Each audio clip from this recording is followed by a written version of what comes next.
It's Charleston White on mine. I don't claim no gang. I don't claim no city. Nigga represent a nation. And I don't give a fuck about none of you. Me and my family got land. We got land like a mother. And bitch ass nigga telling you hoe ass, I ride around ready to go to war with any one of you. Run your bitch ass up over here. I got a car full of goddamn guns ready to go to war with any one of you mother bitch ass. I got over 50 motherfucking guns in there. I go to war with any of you. Bulletproof vests and everything. Don't give a fuck about none of you niggas. You talking about this nigga bitch ass. Run up on me, James Prince. I'm gonna go to war with the goddamn police with all this shit I got in here. What's wrong with you? I can go to war with the police. What's wrong with you, bitch ass? I don't go about nothing. You bitch James Prince, mob ties in Houston. Come go to war with a nigga for war. Yeah, make the white boy motorcycle gang. Make Taylor Swift check in. Make Khloe Kardashian check in. What's the white boy name on The Voice? Make every fucking body check in. What's the white boy name down here? Post Malone. Make him check in. Yeah. Why got to check in? I just left Houston last week. I ain't check in. Yeah, I went through Houston, went to Beaumont. Nah, I ain't check in. So why the nigga got to check in, Mr. Prince? Mob ties? Charleston White. If you know his name, then you already know the man's mouth is like a loaded weapon with no safety switch. He doesn't whisper, he detonates. And lately, his crosshairs have been locked on one of the most infamous families in Houston hip-hop history, J. Prince Jr. and the Mob Ties camp. Mention my motherfucking name. I disrespect you, make you fucking life away. Chump. You and your clique, a mob tie. Y'all can suck my. Let me tell you something, homie. I didn't have no show. I was working with the same organization that works against you. James Prince got a house full of offender peppers. Cause the FBI want the Houston Police Department and James Prince too. Why you think Houston police keep turning the other way on all these? How do you think James Prince can get a police report to an open murder investigation that includes his son? And none of the stuff is redacted. None of the information on this none of this names is blotted. How can James Prince get access to that, nigga? Working with the police, I'm working with the government. Run up on me, James Prince. I'm gonna go to war with the goddamn police with all this shit I got in here, nigga. What's wrong with you, nigga? I can go to war with police. What's wrong with you, bitch ass? I don't give about nothing, nigga. James Prince, mob ties, and sister, nigga. Come go to war with a nigga ready for war. Come on out here. Bring your bitch ass on out here. We ready for war with anybody to go, anybody, nigga. I ain't just talking. You bitch ass scared of James Prince. Fuck James Prince. Fuck his daughter, his kids, his organization.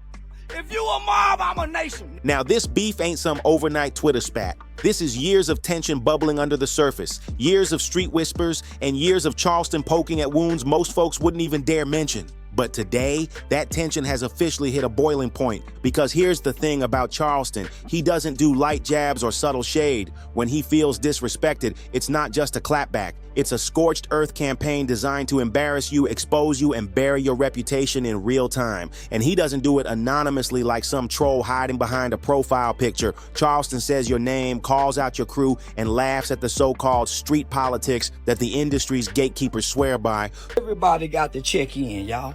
Now, I'm checking in with the police department. Police department told me, hey, man, you got a problem with Mr. James Prince. Austin, we hear you got a problem with James Prince. Man, we scared of him. I swear to God, y'all, I just got the call from the Houston's mayor's office and the gang unit police department in Houston, Texas. They are scared of fire to rap a lot. So when Say Cheese TV invited him back for a sit-down interview, the audience already knew this wasn't about to be some casual barbershop talk. Charleston White on camera means chaos. But even with that warning, nobody was prepared for how far he was about to take it this time. From the very beginning, the host threw a bold question on the table. Is Houston still a safe place for black celebrities to party, perform, and live their lives? Most people, they'd sidestep, give a political answer, maybe sprinkle in a respect to the city. But Charleston, zero hesitation, no filter, no tiptoeing. Nah, homie, take them restrictions and protocols off here. We don't owe y'all nothing. Y'all people want to enjoy the entertainment. I can go hire me some white boy sheriffs to patrol me, but I'd much rather get the black security company. But if I got to check in because they gonna be dropping tips on me, now I go get the white boy security. You don't make them police check in. So no, that's what I mean by I don't respect nothing like that. You just making your people check in. That ain't how the mob work. The mob make everybody pay a price. The judge, the police chief, the police that run the beat, everybody got to pay. So that's why I don't respect it, homie. And I hate, it's like Whack 100 done tricked Mr. Prince, man. Mr. Prince normally don't talk. He don't have that mystique to him no more. Now he on camera explaining to this punk ass, yeah, so now he don't look like the big bad Prince no more. He look nervous at times. He look like Whack getting the best of him. He don't look strong no more, cause he done let Whack trick him. But I know, and he know, the feds done rattled his cage with Whack. And they ain't never been able to rattle his cage. Whack 100 is with the FBI. That's why Jay Prince seems so nervous. Cause he know that nigga, them people. He know it. That's why he seems so like he's shaking. He know it. I know it and Mr. Prince know it. And the FBI know we know. So, I just hate the great Prince, man. The great Mr. Prince. Let that trick him. Yeah. He went straight to the darkest, most painful chapter in Houston's recent hip-hop history, the tragic death of Takeoff from the Migos. He didn't ease into it, didn't soften the blow. Instead, Charleston dropped Jay Prince Jr.'s name directly into the fire. According to Charleston, Houston isn't the problem. The people, the culture, the city itself, safe. But the catch is this: you gotta avoid mob ties if you wanna make it back home alive. Houston is more of a player town. Houston way player, homie. They ain't just hunting down celebrities. You can go to Houston with your jewelry on. Go to the clubs and have fun. Happened to Takeoff was just a fluke. But you can go to Houston and party and have fun all night. Go to different sides of Houston. And you can't do that you can't do that in LA, homie. All that setup dealing with Jay Prince Jr. and mob ties because they extort. See, Jay Prince Jr. and them try to extort. But they don't come up, homie, when they come up here, they be on their best behavior. When mob ties come up to Dallas, nigga, I was in DG with the homie. When Houston played Dallas. Throwing money like a motherfucker. They be on their best behavior. They only try to play the mob tie extortion to the weak rappers. But come on, homie, you heard what Sauce Walker told us. Man, yeah, man, y'all, homie, Houston is a player town, homie. Period. He accused the so-called check-in culture of being nothing but a scam, a street hustle disguised as protection. In his words, it's all about intimidation and flexing fake authority to make outsiders feel like they're walking into danger if they don't pay homage. Antonio is dangerous. It's a lot of places that's dangerous. But you can go as a black rapper, a black celebrity, and have fun in these towns, long as you don't check in to Jay Prince Jr. Jay Prince Jr. is the boy. Everything happened around him. He the boy. Not the city of Houston. Jay Prince Jr. is the boy trying to play gangster mob, homie, really discrediting his father's name and legacy.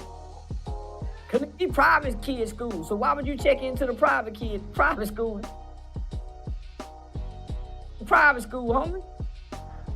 Now Jazz is way more player from what I heard. But Jay Prince Jr. go beat up bitches, stick his finger, they stick his long fingernails when they walk by the strip club, bite their booty, all kind of shit. He an unruly motherfucker. You done heard the rumor, man. Come on, homie. Yeah, all the girls in the strip club say he got long fingernails, be trying to stick his fingers up in their pussy. On camera, Charleston shouted with the kind of energy that makes his interviews go viral. Ain't nobody gotta check in with nobody. Houston ain't mob ties land. That's Texas, baby. Ain't no crew owning no city out here. But that ain't got nothing to do with Houston. That have more something to do with him having something to do with Dawg. And she playing gangster. But if, man, you can go to Houston, man, and really enjoy yourself. You can. Cause this thing, I done said Jay Prince and had sold out shows. I done talked about ESG. And I go to Houston and enjoy myself. And just like that, the internet exploded. Clips of the interview spread across Twitter, Instagram, TikTok, and YouTube within hours. Some fans cheered him on for finally saying what others were too scared to admit. Others warned him that those words could cost him more than just views. They could cost him his life. But if you know Charleston White, then you already know that's exactly the kind of smoke he lives for. The internet did what it always does. It split right down the middle. On one side, people swore Charleston was just doing what he always does, chasing clout, stirring controversy, and using shock value to keep his name hot in the algorithm. They argued, he ain't saying nothing new, he's just louder than everybody else. But on the other side, there was a loud wave of applause. People praised him for being one of the only voices willing to strip away the smoke and mirrors around Houston's so-called street politics. Because, let's be real, a lot of folks have whispered the same thing behind closed doors, but nobody dared to say it out loud, especially not on camera. Charleston said it for the whole world to hear. How you said it? Yeah. Okay, for sure. But I did see the mob ties in the Jay Prince Rant too. Bro. Man, nobody scared of them niggas. I'm saying like what, but like where does that come from? Where does that come from? Because somebody asked the question. We not afraid of Jay Prince up here in Dallas. Homie, he ain't had no influence up here. His sons, none of that shit. My nigga right there, a nigga come through and try to do something. We some big dogs up here. Nah, homie, them niggas only big down now.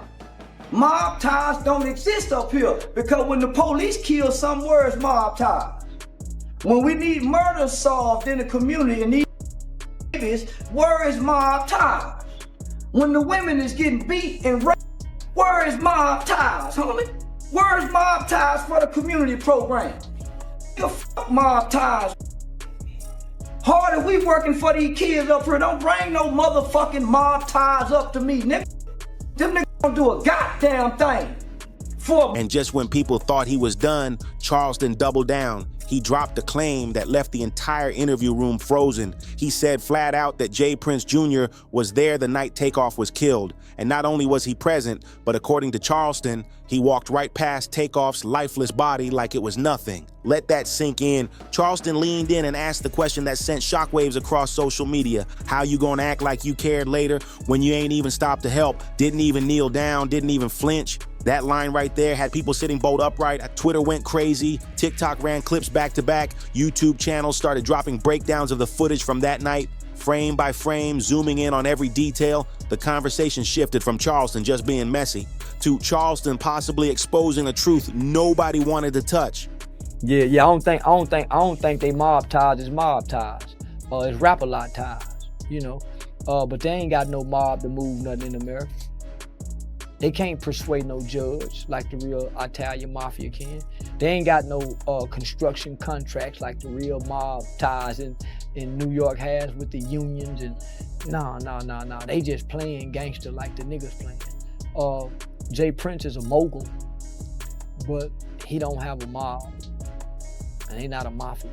He painted Jay Prince Jr. as cold and calculated, walking away from the chaos like nothing happened, like it was business as usual. According to Charleston, mob ties only ever shows up strong and vocal when it's their own people caught in the fire. But if it's someone outside the circle, silence, no sympathy, no energy, no protection. Charleston labeled the whole system as nothing but street bullying. He claimed rappers walk into Houston thinking that checking in with mob ties buys them security, when in reality, it just paints a bigger target on their backs. And this ain't even new for Charleston. For years, he's been calling out this culture as nothing but manipulation, an illusion of power built on fear. But this time, he didn't just criticize the system. He put a face on it, a name, a whole brand. The aftermath was instant. That clip went viral within hours. People hit rewind again and again, combing through the footage of that tragic night. They analyzed J. Prince Jr.'s every step, his body language, his facial expression. Was he too calm? Did he look shaken at all? Or was Charleston right? Was there a chilling indifference in his demeanor? Debates raged online. Some insisted Charleston was reaching, stretching a narrative just to keep his name in the headlines. But others swore he had cracked open a truth the industry has been trying to keep sealed. Was Charleston exposing reality or just stirring chaos? That's the question that had the internet on fire.